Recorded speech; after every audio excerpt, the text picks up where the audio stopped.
Rain poured down in sheets, drenching the small bus shelter at the edge of Millbrook. Several townspeople huddled inside, casting worried glances at the elderly golden retriever standing stoically in the downpour. The dog's fur was soaked, but his eyes remained fixed on the road, watching, waiting. "That's the third time this week I've tried to get him to come inside," whispered Martha from the bakery. "He just won't budge." Tom Wilson, the hardware store owner, shook his head. "That dog's been coming here every day for months. No one knows why." As the bus approached, the dog's ears perked up, hope visible in his amber eyes. But as each passenger stepped off, his tail, briefly raised in anticipation, lowered again. Whatever or whoever he was waiting for wasn't arriving today. Still, he remained, loyal sentinel in the pouring rain, breaking the hearts of everyone who witnessed his vigil. Before we begin, drop a comment and tell us where you're watching from and what you think will happen next. And if you want more stories that touch the light within your heart, like this video, subscribe, and turn on that notification bell. Welcome to In the Heartlight. Let's begin. Millbrook was your typical small American town. Population 2,745, one main street, 3 churches, and a single traffic light that blinked yellow after 10 p.m. It was the kind of place where everyone knew everyone else's business, where summer meant community barbecues in the park, and where traditions were honored with almost religious devotion. Sarah Miller had lived in Millbrook her entire life. At 68, the retired elementary school teacher had taught most of the town's residents at some point. Her small cottage on Maple Street gave her a perfect view of the bus stop at the corner, which is how she first noticed the dog. It started in early spring. Every afternoon, precisely at 3:15, the golden retriever would appear, sit patiently at the bus stop, and watch each arriving bus with eager anticipation. After the final bus departed around 5:30, the dog would slowly walk away, head and tail lowered, in what could only be described as disappointment. "His name is Max," Betty from the diner told Sarah one morning. "He belongs to the Thompson family out on Orchard Road." The mystery of Max's daily vigil quickly became a topic of town conversation. Children would pat him as they passed. The mail carrier began carrying treats specifically for him. Someone placed a bowl of water near the bench. Another resident brought a cushion for him to lie on. Through summer heat and autumn rain, Max maintained his schedule with clockwork precision. By December, as the first snows fell on Millbrook, Sarah's concern for the aging dog grew. That Tuesday, with temperatures dropping below freezing and snow piling up, she watched from her window as Max took his position, shivering visibly in the bitter cold. "This has gone on long enough," she muttered, pulling on her heavy coat and boots. Sarah had taught in Millbrook for 43 years. She'd coaxed reluctant children through mathematics and stubborn parents through conferences. If anyone could solve the mystery of Max's daily pilgrimage, it was her. The wind cut through her coat as she made her way to the bus stop, carrying a thick blanket. Max's golden fur was dusted with snowflakes, his breath forming small clouds in the frigid air. When Sarah approached, his brown eyes regarded her with gentle awareness, but he made no move to leave his post.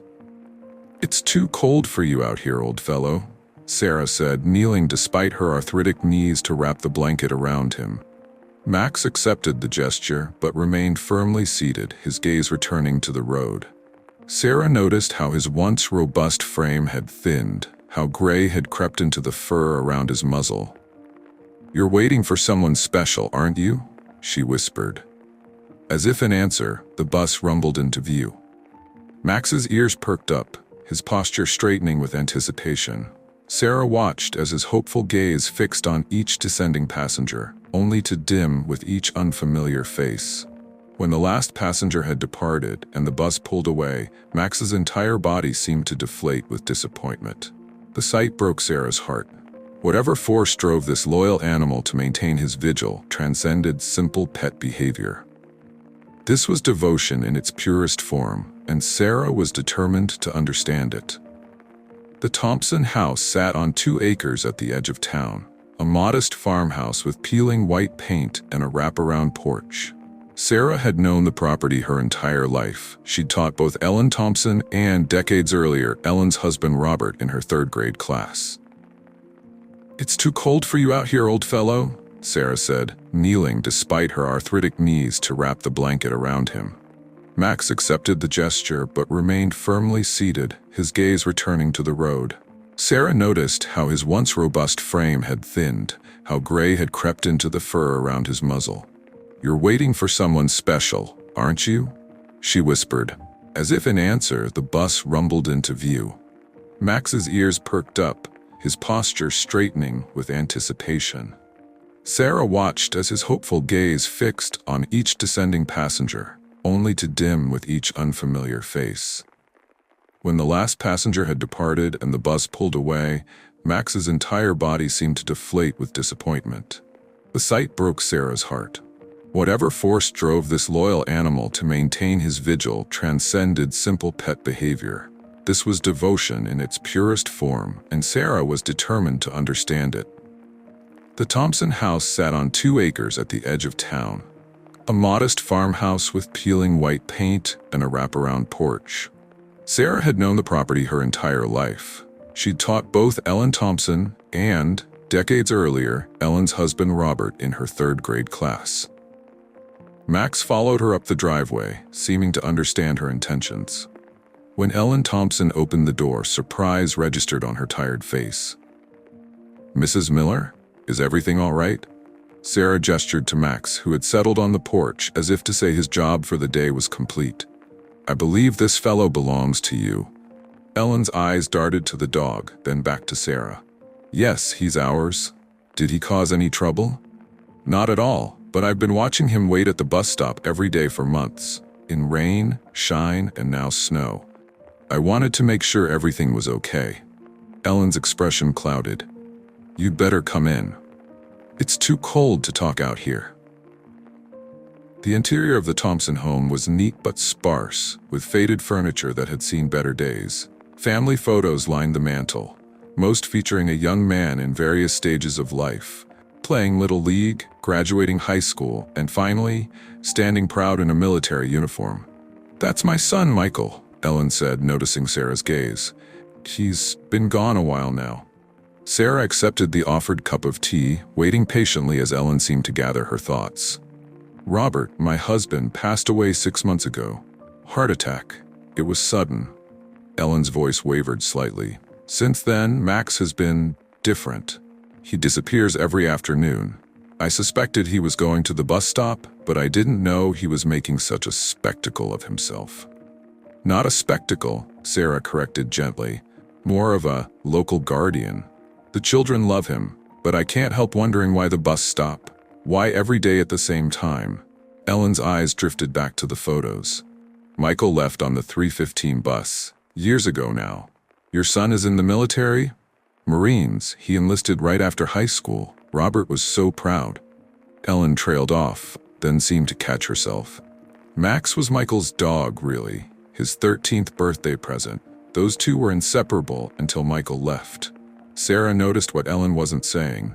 "When was the last time Michael visited home?" 5 years ago." Ellen's voice hardened. There was a disagreement. Words were said by Robert, by Michael. Pride got in the way of both of them. Sarah nodded, understanding beginning to dawn. "And now Robert is gone, and reconciliation isn't possible." "No, it's not." The words hung heavy in the air. When Sarah left the Thompson house that evening, she had more questions than answers. Why had Max suddenly started his daily vigil 6 months ago, after years of Michael's absence? What was the disagreement that kept a father and son apart? And most importantly, where was Michael now? The next day, Sarah began what the younger generation would call social engineering, but what she simply considered asking around.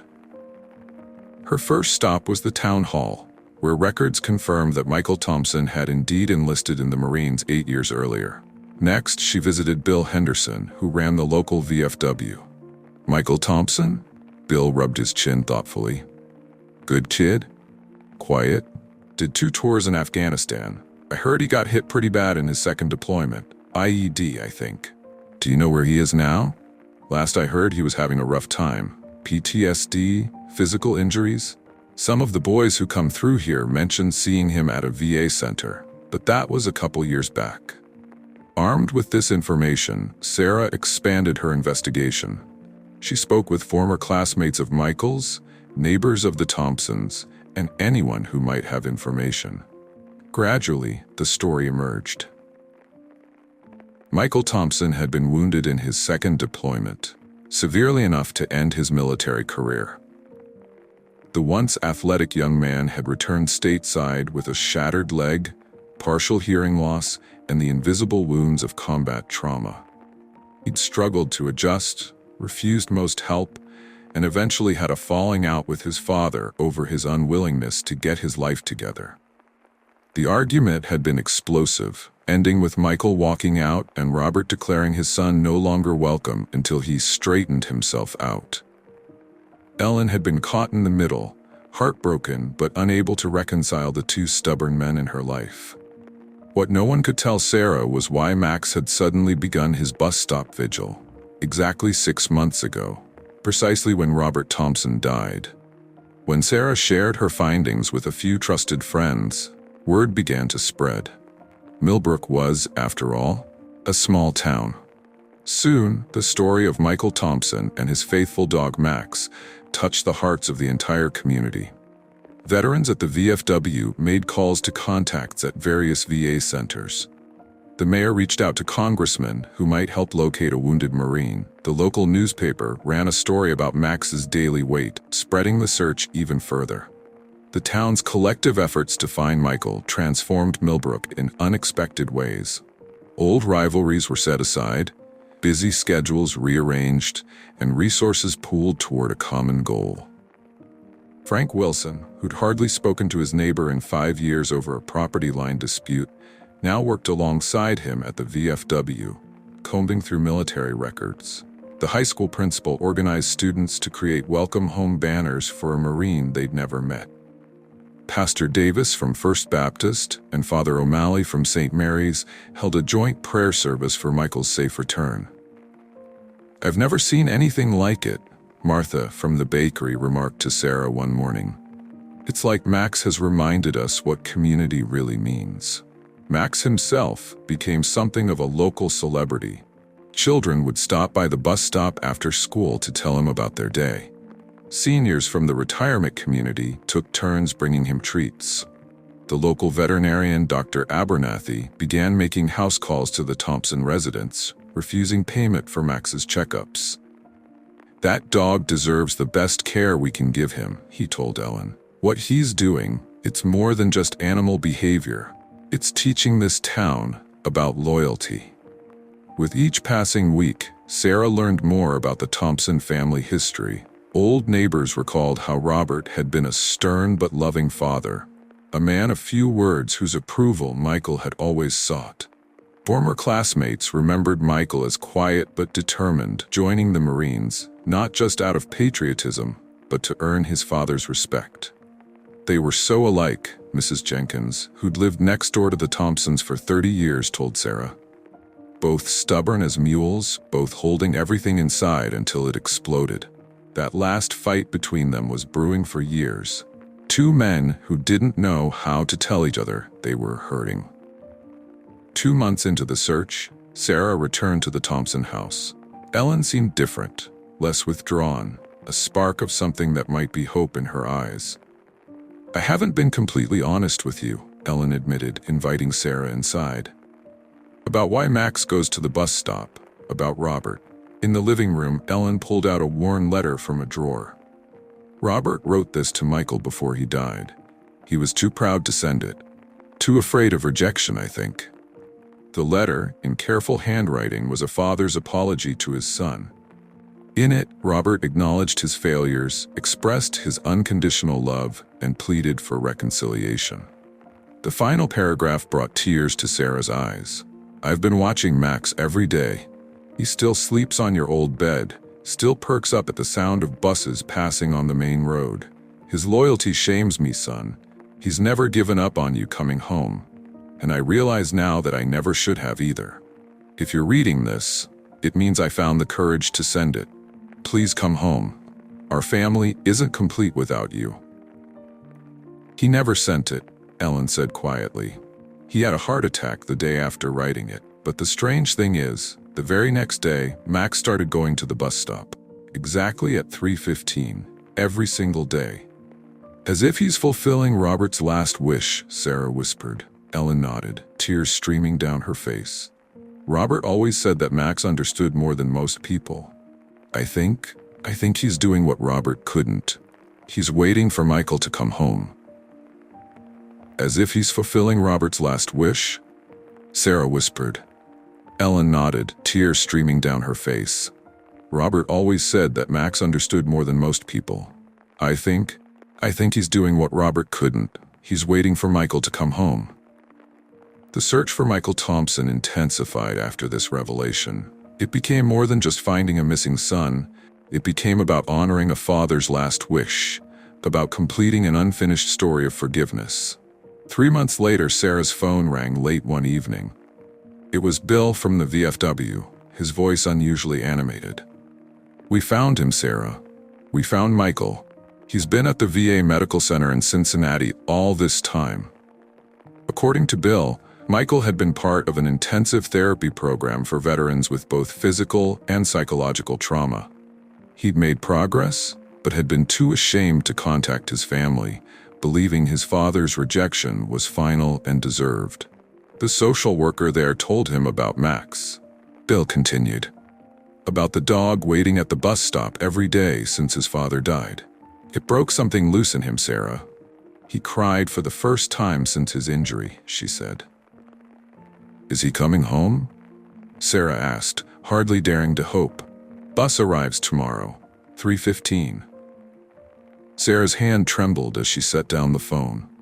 After months of searching, it seemed almost too easy, too perfect, like the ending of one of the novels she read to her third graders years ago. Yet something about it felt right, as if the universe had finally aligned to honor Max's unwavering faith. Her first call was to Ellen, who responded with stunned silence followed by a flood of questions. Was he okay? Was he still angry? Did he want to see her? Sarah provided what reassurances she could, though many questions would have to wait for Michael himself to answer. The night passed slowly for many in Millbrook. Ellen hardly slept, alternating between cleaning the house and digging through old photo albums. Sarah baked Michael's favorite cookies, chocolate chip with walnuts, remembered from his school days. At the VFW, Bill and several other veterans prepared a more subdued welcome, understanding that a wounded warrior's homecoming needed to balance celebration with sensitivity. Morning dawned clear and crisp, one of those perfect early spring days that hint at renewal after a long winter. Sarah stood at her window, watching as townspeople casually made their way toward the bus stop throughout the day, pretending they just happened to be passing by.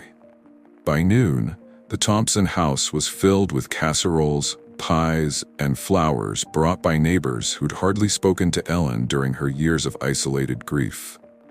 At the bus stop, someone had tied yellow ribbons to the bench and shelter posts. The town's unspoken agreement was to give the family space for their reunion, but to be present as a show of support.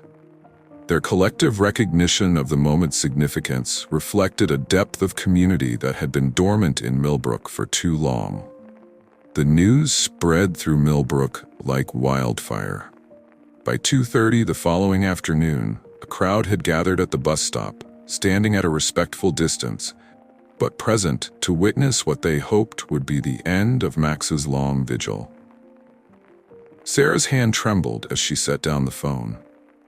After months of searching, it seemed almost too easy, too perfect, like the ending of one of the novels she read to her third graders years ago.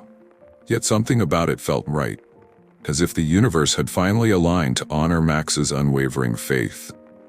Her first call was to Ellen, who responded with stunned silence followed by a flood of questions. Was he okay? Was he still angry? Did he want to see her? Sarah provided what reassurances she could, though many questions would have to wait for Michael himself to answer. When Max arrived at his usual time, he seemed momentarily confused by the gathering, but took his customary position, eyes fixed on the road. Sarah stood with Ellen, who clutched Robert's unsent letter in trembling hands. "What if he doesn't want to see me?" Ellen whispered. "What if he's still angry?" Sarah squeezed her friend's hand. "He's coming home. That's what matters." At exactly 3:15, the bus appeared on the horizon. The crowd fell silent as it approached, breaths held collectively. Max, who had been lying down, suddenly stood at attention, his tail beginning a cautious wag. The bus doors opened, and a tall man with a pronounced limp stepped carefully down. He wore civilian clothes and carried a single duffel bag, but his military bearing was unmistakable. Michael Thompson had come home. For a moment, he stood motionless, taking in the unexpected crowd. Then his eyes found Max. The old dog froze for a split second, as if disbelieving the evidence of his own senses. Then, with a joyful bark that seemed to release months of pent-up emotion, Max bounded forward with a speed that belied his age. There wasn't a dry eye in Millbrook as man and dog reunited. Michael dropped to his knees regardless of his injury, burying his face in Max's golden fur. The dog whined and licked and pressed himself against his long-lost human, his entire body quivering with happiness. "You waited for me," Michael was heard to whisper. "All this time, you waited." Only when Max finally calmed did Michael look up and see his mother standing nearby. Ellen took a hesitant step forward, still clutching the letter. "Mom," Michael said, his voice breaking on the single syllable. "He wanted you to come home," Ellen said, holding out the letter. "Your father. This was his last wish." The reunion of mother and son was as emotional as that of man and dog. As they embraced, Max pressed against both of them, completing the family circle that had been broken for too long. The following days brought healing to the Thompson household that rippled throughout Millbrook. The town welcomed Michael with open arms, offering support rather than judgment. Veterans quietly left their cards, available if he wanted to talk, but never pushing. Neighbors dropped by with home-cooked meals, staying only briefly to avoid overwhelming him. The town's understanding of his need for space spoke volumes about their respect for his journey. The bus doors opened, and a tall man with a pronounced limp stepped carefully down. He wore civilian clothes and carried a single duffel bag, but his military bearing was unmistakable. Michael Thompson had come home. For a moment, he stood motionless, taking in the unexpected crowd. Then his eyes found Max. The old dog froze for a split second, as if disbelieving the evidence of his own senses. Then, with a joyful bark that seemed to release months of pent-up emotion, Max bounded forward with a speed that belied his age. There wasn't a dry eye in Millbrook as man and dog reunited. Michael dropped to his knees, regardless of his injury, burying his face in Max's golden fur. The dog whined and licked and pressed himself against his long-lost human, his entire body quivering with happiness. "You waited for me," Michael was heard to whisper. "All this time, you waited." Only when Max finally calmed did Michael look up and see his mother standing nearby. Ellen took a hesitant step forward, still clutching the letter. "Mom," Michael said, his voice breaking on the single syllable. "He wanted you to come home," Ellen said, holding out the letter. "Your father. This was his last wish." A week after Michael's return, Dr. Patel from the VA hospital drove up from Cincinnati to check on his patient and consult with the local doctor. The visit provided Ellen with a deeper understanding of her son's struggles and recovery process. "Michael has made remarkable progress," Dr. Patel told her. "But recovery isn't linear. There will be good days and difficult ones. What he needs most is patience and consistency." The doctor spent considerable time observing Max's interaction with Michael, taking notes and occasionally nodding with professional approval. "In many ways," the doctor explained to Ellen, "Max has been doing what our professional therapy dogs do, providing unconditional love and a connection to better times. His daily vigil wasn't just about waiting. It was a form of loyalty that transcends our understanding. Dr. Patel showed Ellen and Sarah pictures of the VA's therapy dog program. Images of veterans whose expressions transformed in the presence of trained service animals. He explained how these interactions triggered neurochemical responses that medicine alone couldn't achieve. The human-animal bond can reach places in the mind that are otherwise inaccessible, he said. Especially for veterans with PTSD who struggle to trust people but can connect with an animal's straightforward affection. Max has been Michael's unofficial therapy dog all this time. He just had to wait for Michael to come back to him. Michael listened quietly to these explanations, one hand resting on Max's head. He knew, Michael said softly. Somehow, he knew I needed to come home. A month after Michael's return, the town held a small ceremony in the park. Mayor Johnson had initially proposed something larger, with press invitations and neighboring towns involved. But Sarah and Ellen had gently steered him toward a more intimate gathering, mindful of Michael's continued adjustment to civilian life. The ceremony itself was simple but meaningful. The mayor presented Max with a custom collar bearing a medallion that read Millbrook's most faithful friend. The town's elementary school children had drawn pictures of Max, which were displayed on boards around the park gazebo. The high school band played a gentle rendition of Coming Home. Michael, gradually emerging from his shell, spoke briefly about his experiences and the unexpected journey home. His words were few but powerful, describing the isolation he'd felt after his injury and the shame that had kept him away. "I thought no one would want me back," he admitted to the gathered crowd. "I was broken, angry, ashamed. I convinced myself that staying away was better for everyone. I thought Dad's last words to me were the final verdict on my worth." His voice grew stronger as he continued. "When I was overseas, I'd have nightmares about that argument. Then after I got hurt, the nightmares got worse. I felt like I'd failed at being a Marine and failed at being a son. The harder the VA staff tried to help me reconnect with family, the more I resisted." Michael paused, gathering himself. The crowd remained respectfully silent, many wiping away tears. Then a social worker showed me a newspaper article about a dog in Millbrook, my dog, who'd been waiting at a bus stop every day since my father died.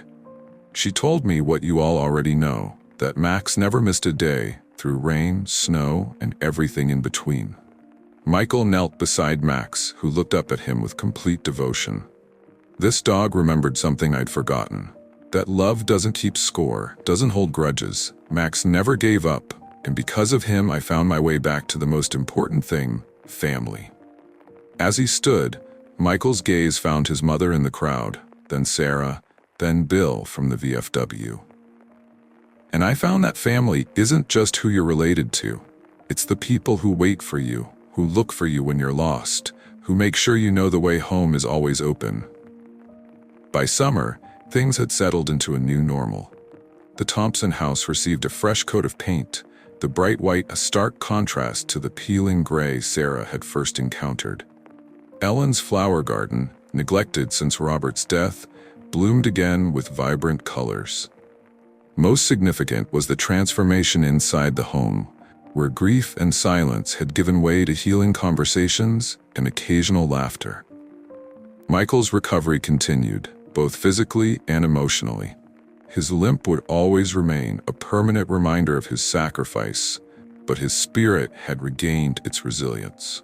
With encouragement from Bill and the VFW members, he began working with a veterans support group, using his own experience to help other returning service members navigate their challenges. "I spent years thinking I was alone," he told Sarah one afternoon, "that no one could understand. Now I realize how many of us are fighting the same battles, just behind different doors." The therapy techniques Michael had learned at the VA center became resources he shared with other veterans in the region. He started a weekly support group that met at the town library, creating a safe space for warriors to speak about experiences they'd previously kept buried. His calm, steady presence provided hope to others still struggling to find their way home emotionally. Ellen found her own purpose in supporting her son's healing journey. She joined a national organization for military families, using her accounting skills to help manage their finances. The kitchen table where she once sat alone with her grief now hosted planning meetings for veteran support events. Robert would be so proud, she told Sarah, her eyes bright with purpose rather than tears. Not just of Michael coming home, but of what he's doing now. He's helping others find their way back, just like Max helped him. And Max? He still went to the bus stop every afternoon at 3:15, but now with Michael alongside him. They'd sit together on the bench, greeting school children as they returned home, offering a friendly face to travelers arriving in Millbrook. The once solitary vigil had transformed into a community touchpoint, a place where stories were shared and newcomers were welcomed. It's his favorite part of the day, Michael explained to Sarah as they watched Max greet a young family just moving to town. I think he still believes everyone deserves someone waiting for them when they arrive. Some said it was just a habit the old dog couldn't break. Others, particularly those who had witnessed the entire story unfold, believed Max was simply keeping his promise. Not just to wait, but to heal a family fractured by misunderstanding and pride. Dr. Abernathy, during one of his house calls, marveled at Max's renewed energy. I've seen therapy dogs work wonders for veterans, he said, but I've never seen a veteran work such wonders for a therapy dog. He's years younger than he was 6 months ago. The bond between man and dog had deepened into something that went beyond typical pet ownership. They moved in sync, anticipated each other's needs, communicated without words. Michael often joked that Max understood him better than any human therapist ever had. On warm evenings, passersby would often see the three of them on the Thompson porch, Ellen in her rocking chair, Michael on the steps, and Max lying contentedly between them, his mission finally complete.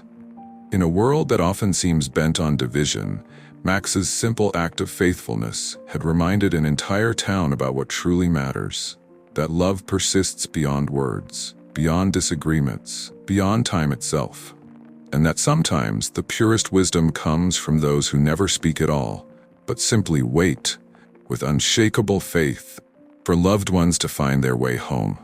The story of Max and Michael traveled beyond Millbrook's borders. A regional newspaper picked it up first, then a national veterans magazine. Letters arrived from across the country, many from families with their own stories of military service and difficult homecomings. Michael was initially reluctant about the attention, but eventually recognized that sharing their story helped others. He began speaking at veterans events, always with Max by his side, about the importance of reaching out and the healing power of reconnection.